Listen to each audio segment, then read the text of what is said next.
Hello दोस्तों, let's crack it की explainer series में आप लोगों का स्वागत है। और इस वीडियो के अंदर हम डिस्कस करेंगे कार्बन बॉर्डर टैक्स के बारे में। क्या है, क्यों है, कहाँ है और भारत के लिए इसके अंदर क्या है। देखिए, भारत को बहुत ज़्यादा यहाँ पर डिसएडवांटेज होने वाला है और कंट्रीज़ के लिए क्या फ़ायदा होगा, दुनिया पर क्या असर पड़ेगा, इस पूरे टैक्स के बारे में हम यहाँ पर जानेंगे। टैक्स जो इम्पोज किया गया है वो इम्पोज किया गया है bye European union.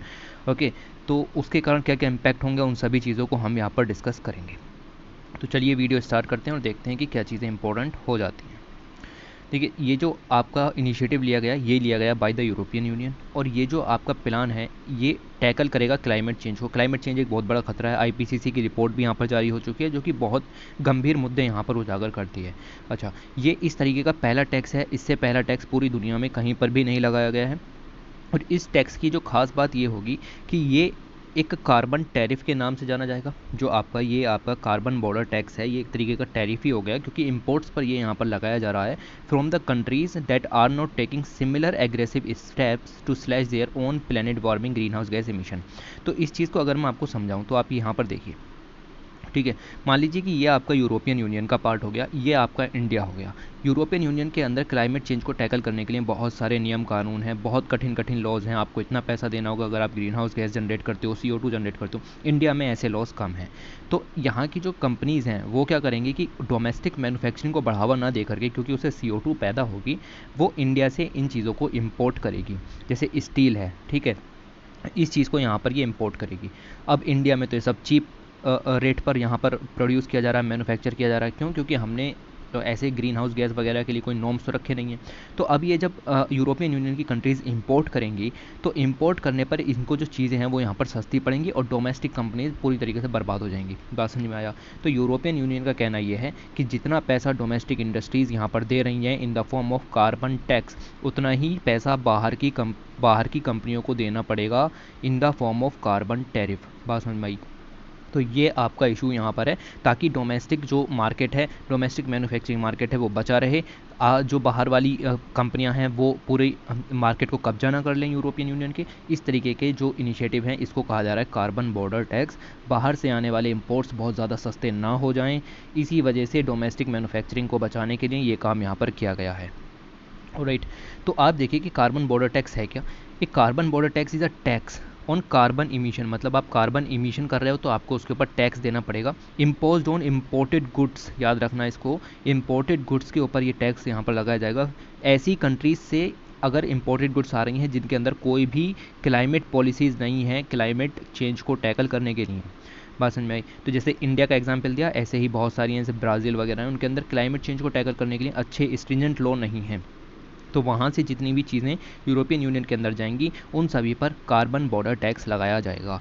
It aims to create a level playing field. Level playing field का क्या मतलब होता है कि जैसे लॉज आपके यूरोपियन यूनियन के अंदर की कंपनीज़ पर हैं, ऐसे ही स्ट्रिजेंट लॉज आपके यूरोपियन यूनियन से बाहर की कंट्रीज़ पर होने चाहिए, ताकि इम्पोर्ट्स को भी बचाया जा सके और डोमेस्टिक प्रोडक्शन को भी बचाया जा सके। मुझे लगता है आपको मुद्दा क्लियर हो गया होगा। ओके, तो यही चीज़ें हैं। यूरोपियन यूनियन का जो आपका कार्बन डाइऑक्साइड से रिलेटेड पॉल्यूटर का सिस्टम है, वो चलता है by emission trading system. European union के अंदर ये खास तरीके के एमिशन ट्रेडिंग सिस्टम है। इसके अंदर क्या है कि एक कंपनी, एक मैन्युफैक्चरिंग जो यूनिट है, वो अगर 1 टन कार्बन डाइऑक्साइड यहाँ पर जनरेट करेगी तो उसको $60 देने पड़ेंगे। तो अगर एक इंडस्ट्री ने यहाँ पर मान लीजिए कि 100 टन यहाँ पर जनरेट कर दिया, तो उसको आप देखिए कि $6,000 यहाँ पर देने पड़ेंगे, जो कि काफ़ी नुकसान वाली चीज़ यहाँ पर हो जाएगी। ओके, तो सिंपल सी बात है कि वो जो है या तो अपनी टेक्नोलॉजी को चेंज करेंगे ताकि कार्बन डाइऑक्साइड का एमिशन हो ही ना, या फिर आपका जो पैसे हैं वो ज़्यादा देंगे। तो सिंपल सी बात है, आसान काम कौन सा है कि टेक्नोलॉजी को यहाँ पर चेंज किया जाए, जिससे कि ग्रीन हाउस गैस को, CO2 के एमिशन को कम किया जा सके। ऐसा जो सिस्टम है, इसको कहा जाता था इमिशन ट्रेडिंग सिस्टम। कहा जाता था नहीं, कहा जाता है, और ये यूरोपियन यूनियन के अंदर प्रेजेंट है। ओके, तो इसके तहत आपकी कैप लगा दी जाती है कि आप जो है ओवरऑल इमिशन जो करोगे वो इतना करोगे, इससे ज़्यादा इमिशन आप नहीं करोगे, वरना हैवी पेनल्टीज़ लगेंगी वगैरह वगैरह। तो इस तरीके के जो लार्ज पोल्यूटर्स हैं, उनको जो अपना कार्बन डाइऑक्साइड का इमिशन है वो कम करना पड़ेगा, अपनी टेक्नोलॉजी को चेंज करना पड़ेगा, या फिर आपको हैवी फीस यहाँ पर देनी पड़ेंगी। ये सब कहा जा रहा था emission trading system. European union इसके अंदर से इसके तहत से यहाँ पर वर्क करता है और जो है क्लाइमेट चेंज को टैकल करने के लिए काम कर रहा है। लेकिन अब आप यहाँ पर देखिए कि अगर CO2 ज़्यादा जनरेट होगी तो ज़्यादा पैसा सरकार को जाएगा यूरोपियन यूनियन की।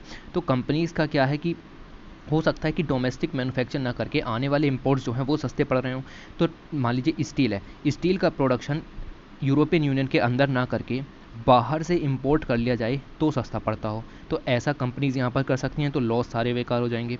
तो इसी के तहत यहाँ पर ये वर्क किया गया है कि if a single country tries to impose policy to cut emissions domestically, it runs the risk that for instance it steel and cement factories will face higher cost and be in disadvantage to foreign competitors with looser environmental rules. बात समझ में आई आपको? तो कहने का मतलब यही है कि आपकी कंट्री के अंदर अच्छे लॉज हैं क्लाइमेट चेंज को टैकल करने के लिए, तो आपका स्टील और सीमेंट की जो फैक्ट्रीज़ हैं उनमें कॉस्ट यहाँ पर बढ़ जाएगी, उनको बहुत ज़्यादा डिसएडवांटेज होगा। क्यों? क्योंकि बाहर के जो मार्केट हैं जहाँ पर ऐसे लॉज नहीं है क्लाइमेट चेंज को टैकल करने के लिए, फॉरेन कंपटीटर्स आकर के आपकी कंपनियों को हड़प लेंगे या फिर आपका जो डोमेस्टिक मार्केट है उसको पूरी तरीके से तबाह कर देंगे। ओके, तो इस चीज़ के लिए कार्बन बॉर्डर टैक्स यहाँ पर लागू किया गया है। दूसरी जो कंट्रीज़ हैं उनको भी यहाँ पर टैक्स देना पड़ेगा। ऑलराइट, तो यहाँ पर इसी चीज़ को देखते हुए आपका कार्बन बॉर्डर टैक्स यहाँ पर लगाया गया है। कंपनीज़ जो कि बाहर यहाँ पर रहती हैं और वो अपना सीमेंट है, आयरन है, स्टील है, एल्यूमिनियम है, फर्टिलाइज़र है, इलेक्ट्रिसिटी है, जहाँ पर भी CO2 जनरेट ज़्यादा होती है, ग्रीन हाउस गैस ज़्यादा जनरेट होती हैं, अगर वो यूरोपियन यूनियन के अंदर सामान को एक्सपोर्ट करना चाहते हैं, ठीक है, यूरोपियन यूनियन के अंदर सामान को भेजना चाहते हैं, तो उनको भी यहाँ पर फीस पे करनी पड़ेगी। Is required to pay that prices for each ton of carbon dioxide they emit in making their products. अपनी कंट्री के अंदर उन्होंने जो भी प्रोडक्शन किया है उसके ऊपर जितनी कार्बन डाइऑक्साइड जनरेट हुई आपको उसके ऊपर $60 देने पड़ेंगे यूरोपियन यूनियन को। तो इससे यूरोपियन यूनियन का जो पैसा है वो यहाँ पर बढ़ जाएगा, उसको जो यहाँ पर बेसिकली अच्छा खासा एडवांटेज देखने के लिए भी मिलेगा। तो कार्बन प्लेइंग फील्ड यहाँ पर तैयार कर दिया है। प्लेइंग फील्ड का क्या मतलब है मैंने आपको समझाया। अब ये यहाँ पर इम्पोज क्यों किया गया है कार्बन टैक्स? तो EU के सामने बड़ा चैलेंज है क्लाइमेट चेंज मिटिगेशन का। इसने सबसे पहले कहा था कि हम 24% तक अपना जो कार्बन के इमिशन है उनको कम कर देंगे, लेकिन अब उन्होंने नया टारगेट बनाया है, उनका 2030 तक 55% जो कार्बन इमिशन है उसको कम कर देंगे। तो इसके लिए तो स्ट्रिजेंट लॉज होने चाहिए, बहुत कठोर लॉज होने चाहिए, और वही करते हुए यहाँ पर ये काम किया गया है। Okay, right. तो अगर हम बात करें आगे कि यूरोपियन यूनियन है, तो यूरोपियन यूनियन के CO2 इमिशंस में 20% जो हाथ है वो बाहर की कंट्रीज़ का है, जो इम्पोर्टिंग आइटम्स हैं उनका है, तो उनको भी यहाँ पर कम करने की ज़रूरत है। तो ऐसा जो कार्बन टैक्स है वो यहाँ पर जो EU का कार्बन फुटप्रिंट है उसको कम करने में मदद कर सकता है, इसीलिए ये जो आपका टैक्स है लागू किया गया है। दूसरी चीज़ आ जाती है कार्बन लीकेज की।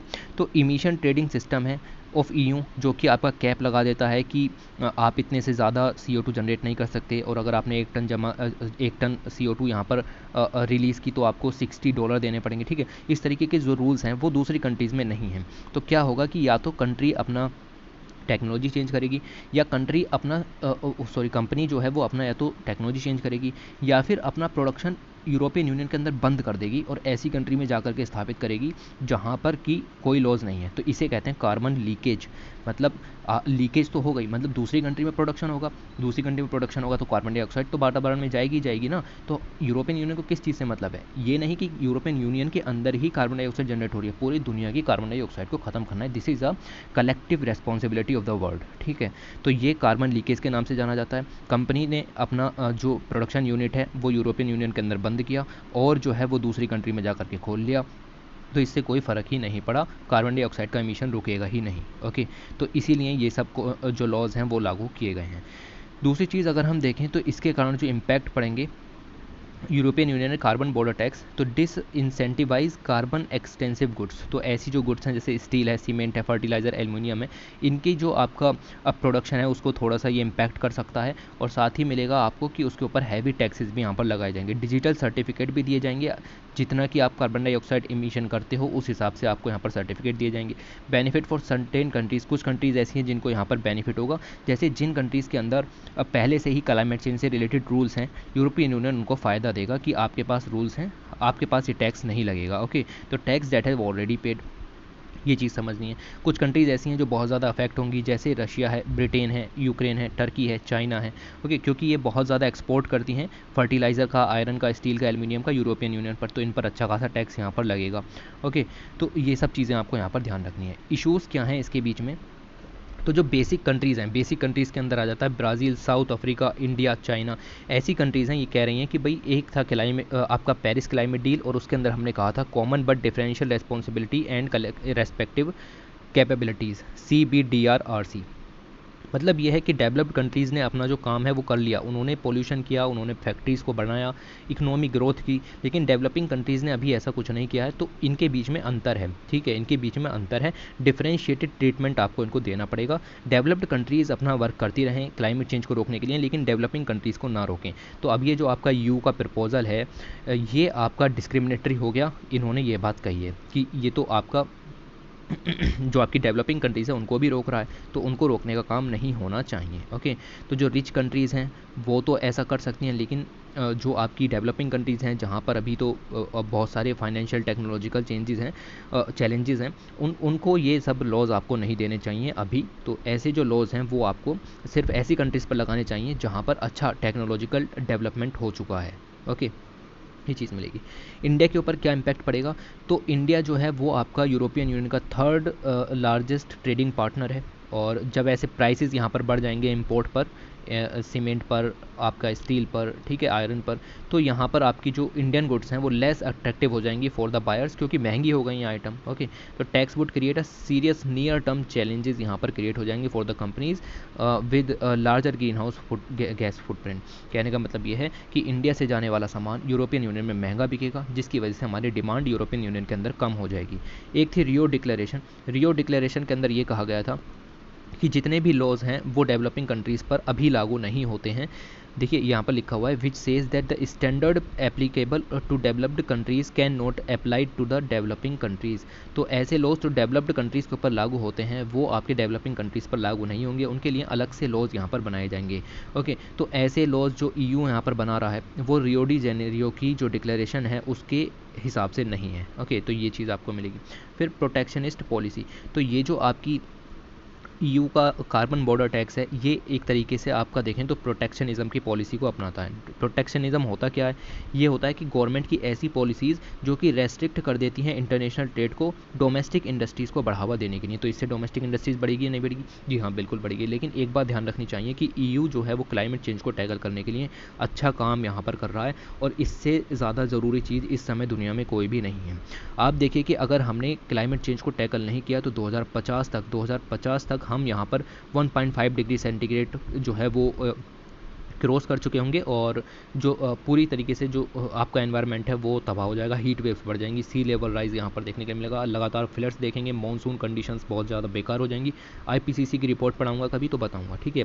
तो ये चीज़ आपको देखने के लिए मिलेंगी कि डोमेस्टिक इकोनॉमी को बढ़ावा देने के लिए यूरोपियन यूनियन ने ऐसा कहा है। ये कह रही हैं आपकी जो कंपनीज़ है डेवलपिंग कंट्रीज़ वो यहाँ पर इन बात को कह रही हैं। ओके, तो इतना आपको यहाँ से पता होना चाहिए था। मेंस का क्वेश्चन भी बहुत आराम से लिख सकते हो, कोई दिक्कत नहीं होगी। वीडियो बंद करते हैं। Thanks for watching, take care.